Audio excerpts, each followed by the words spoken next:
The Holy See mission at the United Nations in New York is focused on communicating the centuries of experience the Catholic Church has accrued and placing this knowledge at the disposal of the United Nations to assist it in the realization of peace and justice.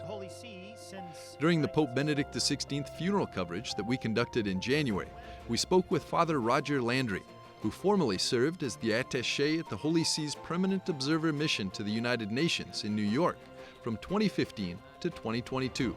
He helped us understand more about the Holy See's unique role in the United Nations. I was honored from 2015 to 2022 to work at the Holy See's Permanent Observer Mission. All the embassies that exist at the UN are all called missions. They're all sent by their capitals there.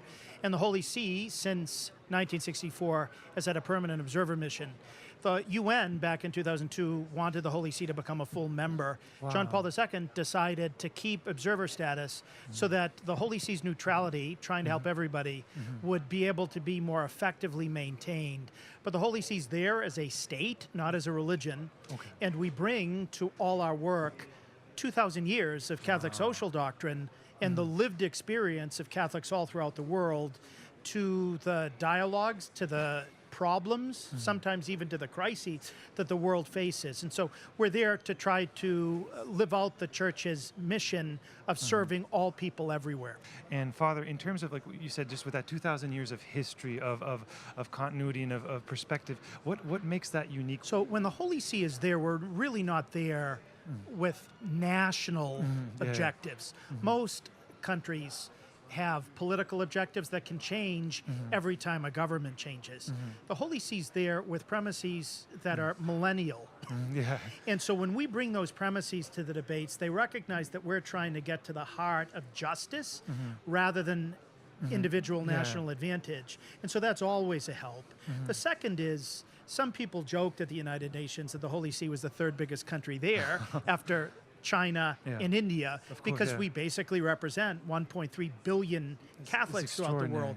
And so that global experience likewise influences the service that we're able to give to the community. When Paul VI came in 1965, he compared the work of the Holy See and the Catholic Church to the work of the United Nations, saying that the United Nations is Catholic. It's trying to serve all people everywhere, just like the Church has been doing with a 1945-year start.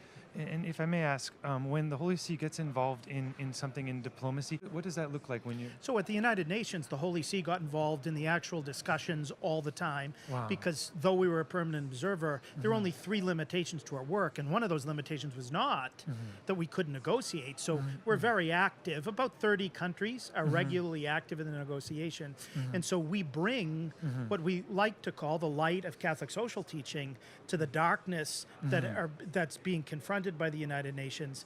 And when we do that, a lot of the times we're able to be peacemakers when you've got countries that don't talk to each other, when you've got regions that are competitive against each other rather than cooperative, that we're able to bring our the experience of what it means to play global twister, where we've got body parts on every continent in the globe, that we're able to bring that experience and that perspective to questions so that we're able to help the world transcend national interest to what we would call international common good.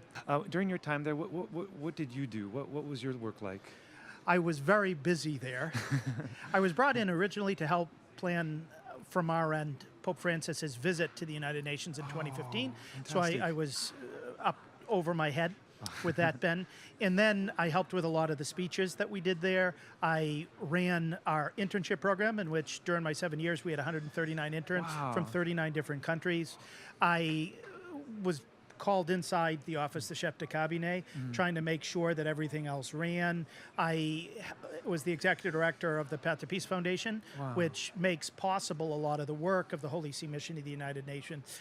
I negotiated on various issues, including the scourge of human trafficking, which was a big priority for Pope Francis. And then I did whatever the Nuncio to the United Nations asked me. Thank you so much, Father Landry, for being with us today. Great to be with you, Ben. Thank you.